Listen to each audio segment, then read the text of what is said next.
할렐루야. 우리가 소아시아 7교회에 주시는 하나님의 말씀을 시리즈로 쭉 이렇게 듣고 있습니다. 각 교회에는 살아있는 참 교회의 특징이 되어야 할 그런 표지를 하나씩 그렇게 말씀해 주셨습니다. 에베소의 그리스도인들은 예수님을 향한 순수한 첫사랑을 회복하라고 말씀하십니다.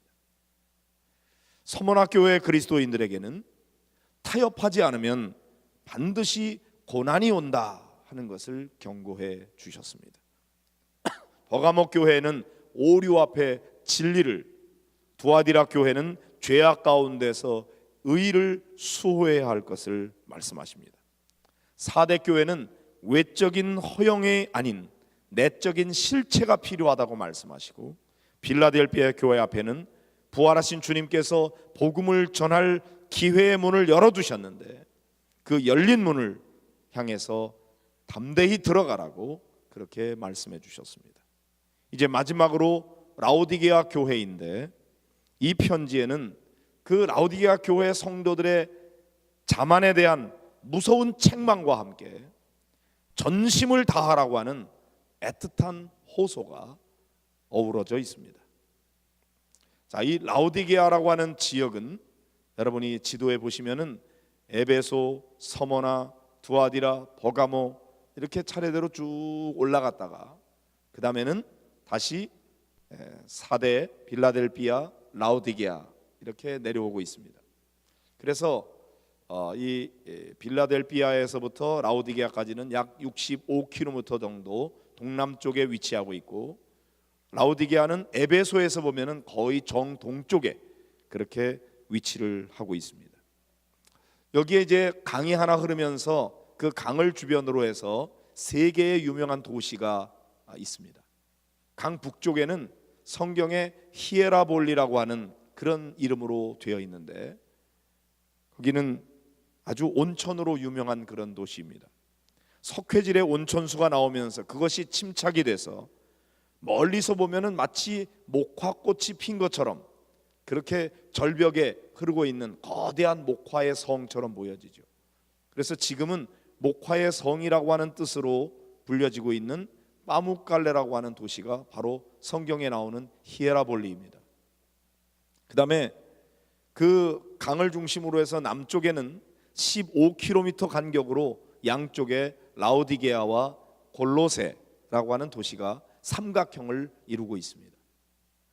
자, 이 라오디게아에 주시는 말씀을 한번 들어보도록 하겠습니다. 17절의 말씀을 같이 읽을까요? 내가 말하기를 나는 부자라 부요하여 부족한 것이 없다 하나 내가 곤고한 것과 가련한 것과 가난한 것과 눈먼 것과 벌거벗은 것을 알지 못하는도다. 그렇습니다. 자, 이 라오디게아는요, 물질적으로 대단히 풍요롭고 부족한 것이 없었습니다. 또 이 라오디게아 교회는 다른 교회에 있었던 것과 같이 특별한 죄라든지 오류에 물든 것도 별로 나오지 않습니다. 그리고 이단자나 악을 행하는 사람이라든지 박해자에 대한 언급도 없습니다. 그러니까 많은 교회가 다 부러워할 만한 그런 아주 좋은 조건을 가지고 있는 거죠. 경제적으로도 부유하죠. 특별한 죄악에 빠진 것도 없죠. 모든 것이 풍족하고 이단에 빠진 것도 없고, 그리고 박해자도 없었고, 그런 거에 대한 언급이 없단 말이죠. 자, 이렇게 부유하고 부족한 것이 없었는데 문제는 내적으로 있는 거죠. 자기 만족에 빠져버렸어요. 그래서 영적으로는 곤고하고 가련하고 가난하고 눈멀고 벌거벗었다 그랬습니다. 그런데 그 사람들은 스스로 자기 자신이 그런 줄을 알지 못하고 있는 거죠. 그래서 이 교회에 대해서 주님의 책망이 이렇게 주어지고 있습니다. 15절 16절을 같이 읽을까요? 내가 내 행위를 아노니 내가 차지도 아니하고 뜨겁지도 아니하도다. 내가 차든지 뜨겁든지 하기를 원하노라. 내가 이같이 미지근하여 뜨겁지도 아니하고 차지도 아니하니 내 입에서 너를 토하여 버리리라. 이 라오디게아 교회는 부족함이 없이 모든 것이 넉넉했기에 그들에게는 아무런 열정이 없었다는 거죠. 뜨겁지도 않고 차갑지도 않고 미지근한 신앙생활을 하고 있었습니다. 저는 이 7교회를 쭉 살펴보면서 사실 이 라오디게아 교회를 살피면서 제일 마음이 아파요. 왜냐하면 이 라오디게아 교회의 형편이 오늘 21세기를 살아가는 이 현대 교회에 너무나 잘 적절한 그런 상황이 아닌가 하는 것 때문입니다. 여러분 생각해 보시기 바랍니다. 이름뿐인 점잖은 신앙, 다분히 감상적이고 피상적인 신앙이 마련되어 있어요. 바로 그런 현실이 이 편지에 아주 생생하게 묘사되어 있습니다. 히에라볼리에 뜨거운 온천수가 내려오고요, 골로새라고 하는 곳에서 흘러오고 있는 맑고 아주 차갑고 깨끗한 물이 서로 만나는 곳이 라오디게아입니다. 그래서 실제로 라오디게아는 뜨거운 온천수와 차가운 골로새에서 오는 물이 만나서 물이 미지근하다고 그래요. 여러분, 뜨겁지도 않고 차지도 않고 미지근하면은 속이 메스꺼워집니다. 맛이 없는 정도가 아니라 몹시 역겨워서 구토 증세를 일으키게 되죠. 이 미지근한 신앙, 믿는 것도 아니고 안 믿는 것도 아니고 대충 형식만 갖추고 있는 거죠. 메스꺼워요. 구역질이 나요. 그래서 예수님이 토해버리겠다고 말씀하시는 거죠. 예수님은 이런 인간의 위선과 죄악에 대해서 토할 것 같은 강력한 도덕적 불쾌감을 나타내고 계신 것입니다. 예수님은 우리의 신앙이 뜨겁기를 원하십니다. 바울 사도는 로마서 12장 11절에서 부지런하여 게으르지 말고 열심을 품고 주를 섬기라 그랬어요. 여기 열심을 품는다는 말은 심령이 뜨겁다고 하는 것을 말하는 것입니다. 가슴이 뜨거워져야 되는 거예요. 디모데후서 1장 6절에는 하나님의 은사를 다시 부릴 듯 하게 하기 위하여 그런 표현이 나옵니다. 우리의 내면에 있는 영적인 불이라고 하는 것은 쉽게 식어지고 꺼질 수 있기 때문에, 그런 위험성이 있기 때문에 우리는 이 마음의 불을 계속 불태우기 위해서 거기에 기름을 붓고 또 들쑤셔서 성령의 바람을 자꾸만 활활 불어넣어가지고 이 불이 계속 활활 타오르고 열정이 불타오르는 그런 신앙 상태를 유지해야 되는 것이죠. 우리 감리교회 창시자인 존 웨슬리는 이런 말을 했습니다. 나는 장차 감리교회가 없어질까 봐 두려워하지 않는다. 내가 진짜 두려워하는 것은 감리교회가 열정을 잃어버린 이름만 남아있는 형식적인 교회가 될까 봐 두렵다 그랬어요. 근데 오늘 우리 감리교회가, 우리 목양교회가 혹시나 웨슬리가 염려하고 두려워했던 바로 그런 교회의 모습을 보여주고 있는 것은 아닌지, 그게 두려운 것입니다. 이왕 예수를 믿으면 믿는 것 같이 뜨겁게 믿어야 합니다. 주님을 향한 우리의 열정이 식어버리면 안 됩니다. 우리가 할 수 있는 한 최선을 다해서, 전심을 다해서 뜨겁게 믿어야 되는 거죠. 열정은 우리에게 꼭 필요한 요소인 것입니다. 세상 사람들은 뭐라 그러나요? 뭐 그렇게 열심히 할 거 뭐 있냐, 신앙생활 대충 하면 되지, 뭐 이만하면 됐지 뭘 더 원해, 너무 열심히 하다가 잘못돼, 그러니까 적당히 해, 적당히. 예수님은 뭐라고 말씀하십니까? 예수님은 오히려 전혀 반대로 말씀하십니다. 내가 열심을 내라. 여러분, 이 두 가지 중에서 여러분은 어떤 말씀을 따르고 계십니까? 적당히 하고 계십니까? 아니면 더 열심을 내려고 애쓰고 계십니까? 라오디게아는 잘 사는 도시였어요. 그래서 부족함이 없었어요. 그러다 보니까 자기 만족에 빠졌고 신앙생활은 미지근했다는 거죠. 그들은 스스로 자기네 교회가 남들이 부러워할 만큼 좋은 교회라고 생각했는지 모릅니다. 모든 게 다 갖춰져 있으니까요. 또 라오디게아 교회 성도들은 자기 신앙생활 누구보다도 이만하면 괜찮다 그렇게 생각했는지 모릅니다.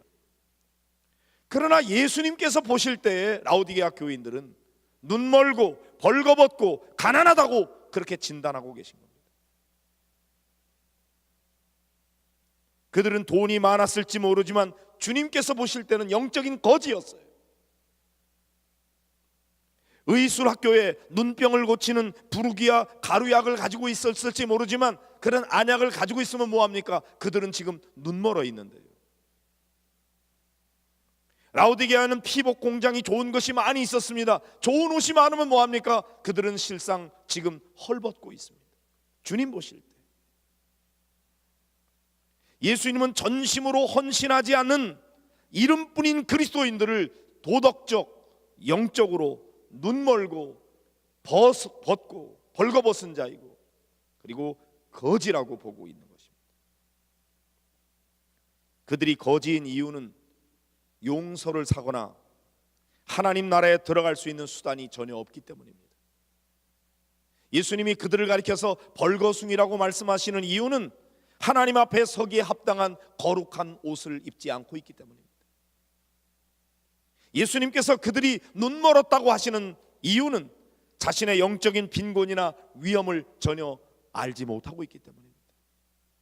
실상은 대단히 위험한 상태에 있고 대단히 가난한 상태에 있는데도 불구하고 그들은 자기 스스로 착각하고 있어요. 이만하면 괜찮지, 이만하면 내가 부자지.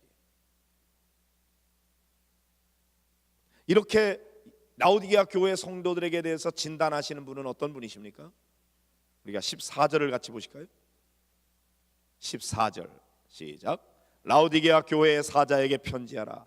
아멘이시요 충성되고 참된 증인이시요 하나님의 창조의 근본이시니가 이르시되. 그래서 예수님 자신이 당신 자신을 소개하면서 나는 아멘이다 그렇게 말씀하십니다. 아멘이 무슨 뜻입니까? 예, 그렇습니다. Yes, Lord. 그렇습니다, 주님. 내가 동의합니다. 내가 그렇게 되기를 원합니다. 그렇게 될 줄로 믿습니다. 그게 아멘이에요. 그분은 언행이 완벽하게 일치하는 분이십니다. 예수님은 아멘을 말씀하실 뿐만 아니라 그분 자신이 아멘 그 자체이십니다. 나아가 그분은 충성되고 참된 증인이라고 말씀하십니다. 그분의 말씀은 참되기에 믿을 만합니다. 또한 그분은 하나님의 창조의 근본이십니다. 그러므로 이런 분이 진단하시는 것은 틀림이 없는 거죠. 우리가 우리 자신에 대해서 보는 것보다 예수님이 우리에 대해서 진단하시는 것이 더 정확한 진단입니다. 그분은 전문가이니까요. 그분은 거짓말을 하실 수가 없으시며 진실을 아시고 진실대로 말씀하시는 분이십니다. 그 주님께서 얼마든지 그들에게 대해서 명령하실 수 있지만 명령하지 않으시고 권고하고 계십니다. 왜 그럴까요? 그것은 그들로 하여금 자발적으로 선택하여 돌이키기를 원하시기 때문에 그렇게 하시죠. 뭐라고 권고하십니까? 18절을 보실까요? 시작. 내가 너를 권하노니 내게서 불로 연단한 금을 사서 부요하게 하고 흰옷을 사서 입어 벌거벗은 수치를 보이지 않게 하고 안약을 사서 눈에 발라 보게 하라. 자, 예수님께서 일부러 굳이 그들에게 사라고 말씀하십니다. 왜 그러실까요? 그것은 예수님은 이 상업에 익숙한 이 라오디게아 교회 성도들에게 잘 이해할 수 있는 꼭 맞는 표현으로 말씀하고 계시기 때문입니다. 구원을 살 수 있다는 의미는 아니에요.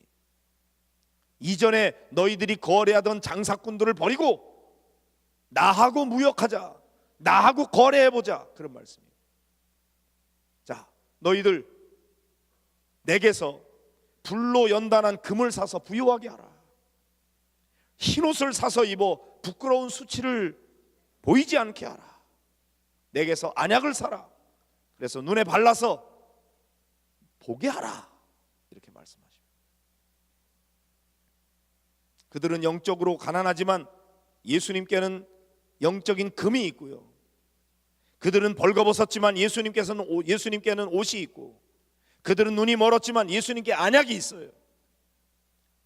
그런데 더 이상 너희들이 은행이나 부르기아의 안약이나 피부 공장을 믿지 말고 그들과 거래하는 거 끊어버려라. 이제는 나하고 거래하자. 예수님은 가난한 그들을 진정으로 부유하게 하고 헐벗은 그들에게 진짜 좋은 흰옷으로 입힐 수 있고 눈먼 그들을 실제로 고쳐서 보게 할 수 있는 안약을 가지고 계십니다. 주님만이 그런 걸 가지고 계세요. 그분은 그들의 눈을 뜨게 해서 꿈에도 몰랐던 영적인 세계를 보게 하실 수 있습니다. 그분은 그들의 죄와 수치를 덮어서 빛 가운데 성도의 기업에 동참하게 합당한 자로 만드실 수 있습니다. 그분이 생명과 풍성한 삶으로 그들을 진정으로 부유하게 하실 수 있습니다. 반드시, 아니 예수님만이 오로지 그들을 구원하실 수 있고 그들을 새롭게 하실 수 있습니다. 어떻게 하면 그렇게 될 수 있을까요? 주님이 두 가지 조치를 취하고 계십니다. 첫째는 회개입니다. 19절의 말씀을 보실까요? 시작. 무릇 내가 사랑하는 자를 책망하여 징계하노니 그러므로 내가 열심을 내라 회개하라.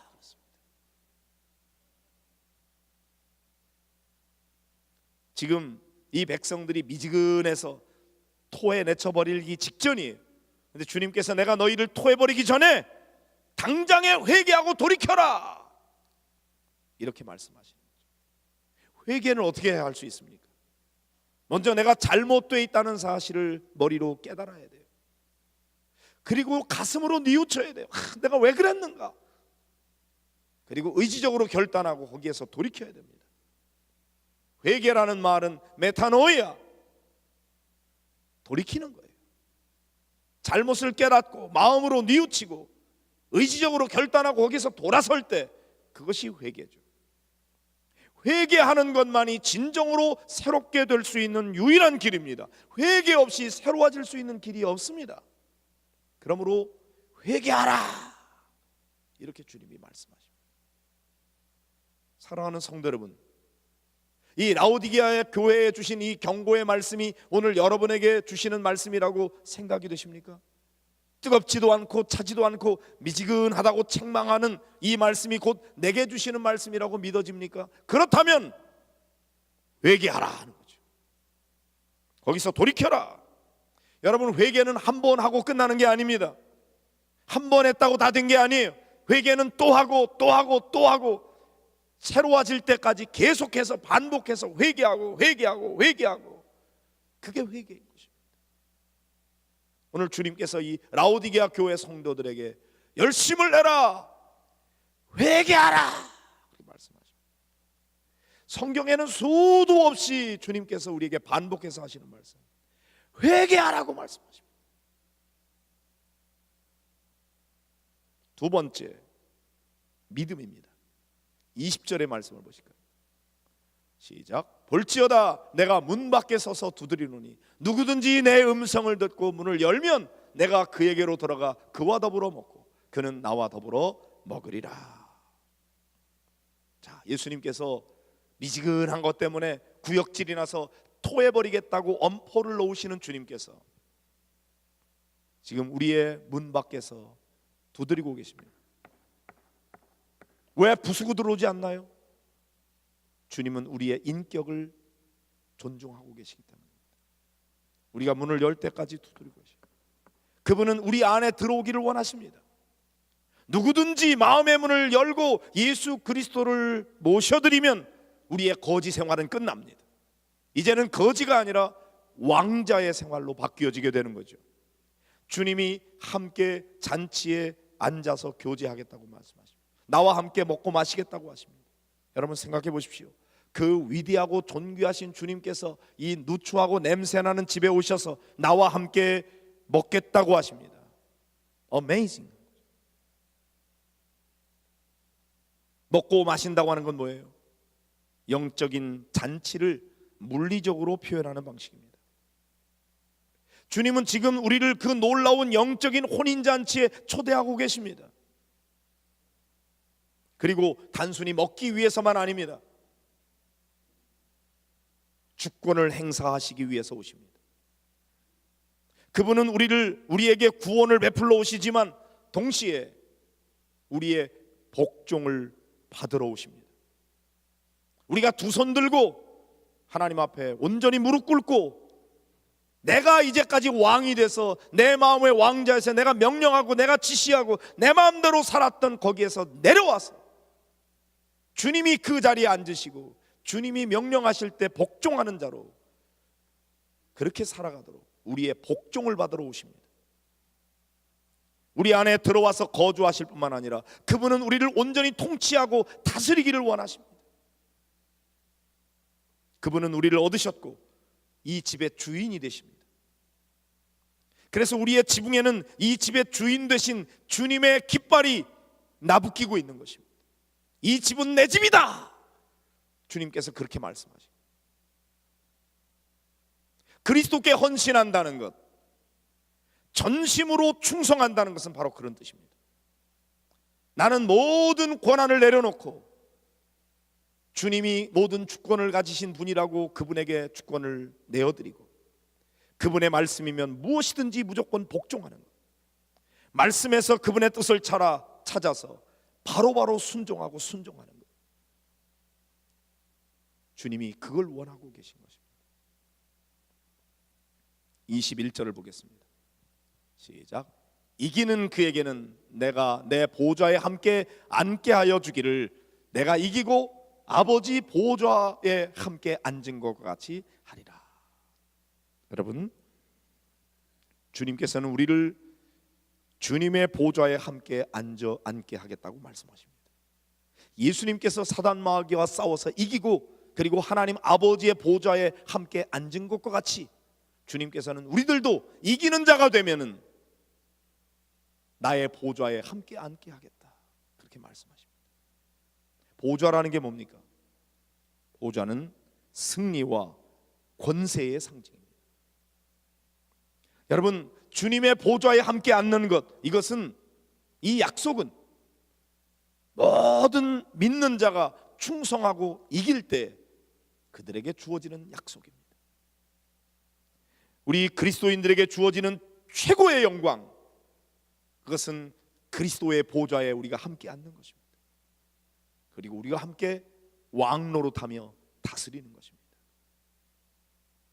이제 우리에게 주어진 것은 두 가지 중에 하나를 선택해야 됩니다. 여전히 미지근하게 믿는 것도 아니고 안 믿는 것도 아니고 믿는 둥 마는 둥 하나님의 것들에 대해서 관심이 있는 건지 없는 건지 잘 모르는 그런 삶을 계속 살아갈 것인가? 그것은 우리가 그리스도인이 아니라는 증거입니다. 만약에 그렇다면 예수님께서 토해버릴 만큼 내가 역겨운 존재라는 것을 증거하는 것입니다. 그런 선택을 하지 말아야 된다고 경고하고 계십니다. 오히려 주님께서 두드리고 계시는 이 음성을 듣고 문을 열어라, 그리고 주님을 왕으로 모셔드려라, 그것이 믿음입니다. 그리고 내가 왕좌에서 내려앉아서 주님을 왕으로 섬기며 그분이 말씀하시는 말씀에 복종하고 그분이 하라는 대로 하는 것입니다. 그래서 주님이 왕노릇하며 내가 주님과 함께 보좌에 앉아 왕노릇하면서 통치하고 다스리는 삶을 살아가는 것, 이것이 주님께서 우리에게 주시는 가장 놀라운 축복이고 성도들이 누릴 수 있는 최고의 영광입니다. 이것이 여러분에게 매력이 되십니까? 사랑하는 성도 여러분, 저는 이 라오디게아에게 주시는 이 말씀이 너무나 가슴 아픕니다. 우리가 이런 책망을 듣기에 너무나 딱 맞는 것 같아서, 저를 포함해서 우리 모두가 너무 미지근하지 않습니까? 뜨겁지도 않고 차갑지도 않고, 여기 뜨겁다고 하는 것은 펄펄 끓는 것 같은 뜨거움을 얘기하는 거죠. 차갑다고 하는 것은 완전히 얼음장같이 차가운 것을 말하는 것입니다. 미지근한 거는 차라리 찬 게 낫다, 네가 예수를 그렇게 믿느니 차라리 박해자가 되는 게 낫다, 그렇지 않으려면 펄펄 끓는 물처럼 그렇게 뜨거워야 된다고 말씀하십니다. 성도 여러분, 제가 여러분에게 주는 경고가 아닙니다. 예수님께서 성경 말씀을 통해서 우리 모두에게 들려주시는 경고의 말씀입니다. 이왕 예수 믿을 바에 믿는 것처럼 뜨겁게 열심을 다해서 우리 주님의 마음을 감동시킬 수 있는 그런 위대한 믿음의 사람들이 되시기를 주님의 이름으로 축복합니다.